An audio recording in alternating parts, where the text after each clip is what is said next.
حمل کے دوران ہاضمے کی مشکلات جیسے قبض ہونا یا دست ہونا بہت ہی عام ہے۔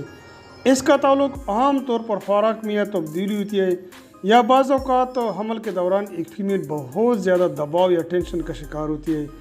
اگرچہ زیادہ تر ہضم کے مسائل جیسے دست ہونا عام طور پر سنجیدہ نہیں ہوتے ہیں، لیکن اگر آپ کو شدید یا جاری علامات ہے تو حمل کی جو کمپلیکیشن ہے یا اس کی جو پیچیدگی ہے اس کا سبب بھی بن سکتے ہیں۔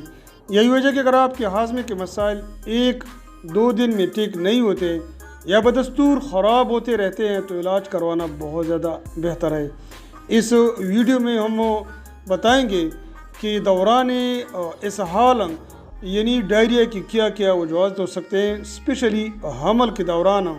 تو اگر آپ ایک ہی دن میں 3 یا اس سے زیادہ پخانے کا تجربہ رکھتے ہیں، یعنی آپ کو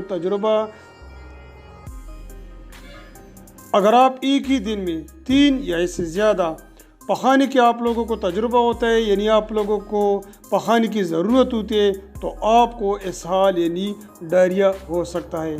حمل کے دوران ڈائریا بہت ہی عام ہے، لیکن صرف اس لیے کہ آپ کا ڈائریا اس کا لازمی مطلب یہ نہیں ہے کہ اس کا براہ راست آپ کے حمل سے ہے۔ حمل کے دوران ڈائریا کی بہت زیادہ وجوہات ہو سکتے ہیں۔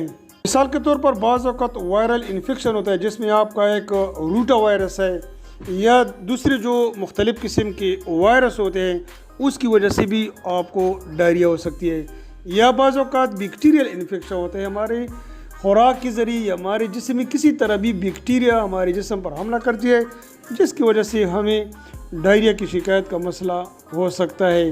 اس کے علاوہ بعض اوقات فوڈ پوائزننگ کا مسئلہ ہوتا ہے۔ مثال کے طور پر ہم نے رات کو خوراک کھایا یا دن کو جو خوراک کھایا ہے وہ فوڈ پوائزننگ کا شکار ہو گیا، یعنی اس میں کوئی بیکٹیریا، وائرس، فنجائی یا جو بھی ہوتا ہے، یعنی خوراک خراب ہوتا ہے، وہ خوراک خرابی کی وجہ سے فوڈ پوائزننگ کا شکار ہوتا ہے۔ وہی خوراک کا جب ہم کھاتے ہیں تو اس کی وجہ سے بھی ہمیں ڈائریا کی شکایت ہو سکتی ہے۔ یا بعض اوقات ایسی میڈیسن ہوتے ہیں، ادویات ہوتے ہیں جن کو ہم اوور ڈوز کے طور پر استعمال کرتے ہیں، زیادہ استعمال کرتے ہیں، تو اس کی وجہ سے بھی انہی گولیوں کی سائیڈ ایفیکٹ کی وجہ سے بھی ڈائریا کی شکایت ہو سکتی ہے۔ بعض اوقات ہم کھانے کی عدم رواداری، مطلب کیا ہے کہ جب ہم کھانا زیادہ کھاتے ہیں، مثال کے طور پر شادی پہ چلے جاتے ہیں یا اس طرح کئی دوستوں کے ساتھ چلے جاتے ہیں، چکر وغیرہ پہ چلے جاتے ہیں، وہاں پر ہم زیادہ کھاتے ہیں اور زیادہ کھانے کی وجہ سے بھی ہمیں ڈائریا کی شکایت ہو سکتی ہے۔ تو اس کے کچھ کازز تھی کہ کیا کیا وجوہات ہو سکتے ہیں جس کی وجہ سے پریگنینسی کے دوران اسپیشلی ڈائریا ہو سکتے ہیں۔ اب آ جاتے کہ گھر میں اگر آپ لوگ اس کا علاج کرنا چاہتے ہیں تو اس کے لیے آپ لوگ کیا کر سکتے ہیں، یعنی حمل کے دوران جو ڈائریا ہے اس کا علاج کیا ہو سکتا ہے۔ تو سب سے پہلے اگر آپ لوگ کوئی قسم کی میڈیسن لے رہے ہیں تو وہ آپ لوگ کو تھوڑے کم کرنے چاہیے، ٹھیک ہے، کیونکہ بعض اوقات میں نے آپ کو بتایا کہ میڈیسن کی وجہ سے آپ لوگوں کو مسئلہ ہوتا ہے، آپ لوگ اوور ڈوز کے طور پر استعمال کرتے ہیں تو اس وجہ سے ڈائریا ہو سکتی ہے۔ تو آپ لوگ جو گولیاں کھا رہے ہیں اس میں تھوڑا آپ لوگ ڈاکٹر کے مشورے کے مطابق اس کو کم کریں۔ نمبر 2، آپ لوگ کو چاہیے کہ گھر میں پانی کا زیادہ استعمال کریں۔ اب وہ پانی ایسا استعمال کریں کہ وہ بالکل اسٹرلائز ہو، یعنی پانی آپ گرم کر دیں، ٹھیک ہے، ابال کر آپ پانی استعمال کریں، جب وہ ٹھنڈا ہو جائے فریج وغیرہ میں رکھ لیں، اس کا آپ لوگ زیادہ سے زیادہ استعمال کریں۔ ہر 10 کے بعد آپ لوگوں کو پانی کا استعمال کرنا چاہیے۔ نمبر 2، اگر آپ لوگ پانی کے ساتھ اس کے علاوہ آپ لوگ ORS جسے عام طور پر نمکول کہا جاتا ہے اس کا بھی آپ لوگوں کو استعمال کرنا چاہیے، کیونکہ آپ لوگ نمکول استعمال کریں گے تو اس کے استعمال کرنے سے آپ لوگوں کے چہرے سے جو مختلف قسم کے منرل ہوتے ہیں یا دوسرے جو سپلیمنٹ ہوتے ہیں وہ ڈائریا کی شکل میں نکل جاتے ہیں، وہ ان کا ریپلیسمنٹ بھی ہو جاتا ہے۔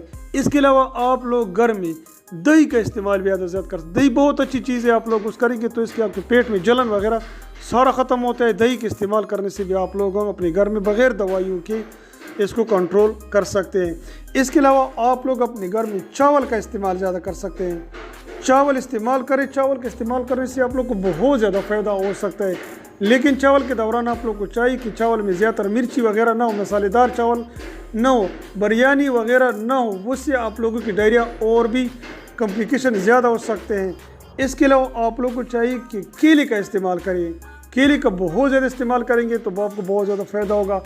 کیونکہ اس میں مختلف قسم کے کیلشیم وغیرہ ہوتے ہیں. آپ کے ڈائریا کے دوران اگر اس قسم کے کیلشیم نکل جاتے ہیں تو وہ بھی آپ لوگوں کی پورے ہو سکتے ہیں. یہ تمام احتیاطوں کے باوجود بھی اگر آپ لوگوں کا جو ڈائریا ہے وہ 2 سے لے کر 3 دن میں ٹھیک نہیں ہو رہا ہے تو اس صورتحال میں آپ لوگوں کو چاہیے کہ ڈاکٹر سے ضرور مشورہ کریں، کیونکہ اس صورتحال میں یہ ڈائریا کی جو کمپلیکیشن ہے بہت زیادہ انکریز ہو سکتے ہیں. اس میں جو مین چیز ہے وہ ڈی ہائیڈریشن ہے. آپ کے جسم سے جتنا بھی پانی ہوتا ہے وہ سارا نکل جاتا ہے ڈائریا کی شکل میں. تو اس سے آپ لوگ کا جو بڑا نقصان ہو سکتا ہے وہ آپ لوگ کو کڈنی بھی ڈیمیج ہو سکتی ہے، کیونکہ ہماری کڈنی کو 24 گھنٹے پانی کی ضرورت ہوتی ہے. یہ اگر ہم جسم کو پانی نہ دیں، اگر یہ ڈائریا کی شکل میں ہمارے جسم سے نکل جاتے ہیں تو اس سے ہماری کڈنی پر بہت زیادہ افیکٹ ہو سکتے ہیں اور کڈنی فیلور کا مسئلہ بھی ہو سکتا ہے. لہٰذا آپ لوگ کو چاہیے کہ 2 سے 3 دن میں اگر آپ لوگ کی ڈائریا ٹھیک نہیں ہو رہے تو اس صورتحال میں آپ لوگوں کو ڈاکٹر سے مشورہ کرنا چاہیے. اسی کے مطابق آپ لوگوں کو ٹریٹمنٹ دی جاتی ہے اور اس کو آپ لوگوں نے فالو کرنا ہوتا ہے.